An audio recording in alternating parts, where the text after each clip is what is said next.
former board members disclosed to us actually at one of our events, and it was very powerful. And what she talked about was, and she's currently in her mid-30s, she has 2 kids.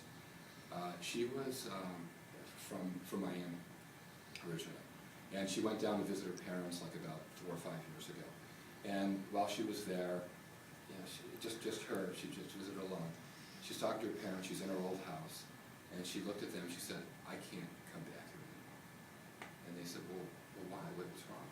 And she said to them, she was abused by her father's brother, her uncle. And she said, "I can't sit here anymore and look at those doorknobs, because when I was in my bedroom, every night when Uncle Joe would come in, I would see my doorknob turn, and I knew what he was going to do to me." So she said, I just can't be here and look at those doorknobs anymore. So she had a lunch with a friend. She was leaving the next day. She came back later that afternoon and said goodbye to her parents. Her father had taken all the doorknobs off the doors, put new ones on, brought it to a melting stage, you know, just a metal compression place, had them all crushed and put them in a box and gave them to her. This woman has been tortured by her experiences from her uncle to the point where she couldn't even be in her parents' house. It was symbolic for her parents to say, okay, we need to do something about this. The uncle was long deceased. But you know, just the tragedy that happens, and as Mary Whittier said in the video, people don't get over it. They live with it.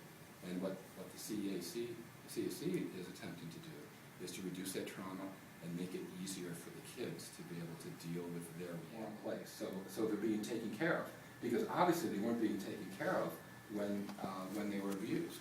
So they come here and they feel like they're taken care of.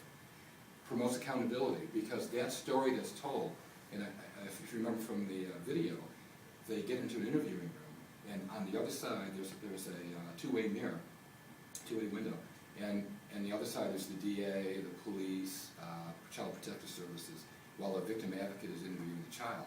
So, and the child is much more relaxed at that point, will offer more details so that, as Mike Green said, you get a better accountability, better understanding of what really happened, and it's told once, so everybody hears the same story. So we need your help. Whether it's volunteering or just knowing what we do to help spread the word, it would be appreciated, or attending any of our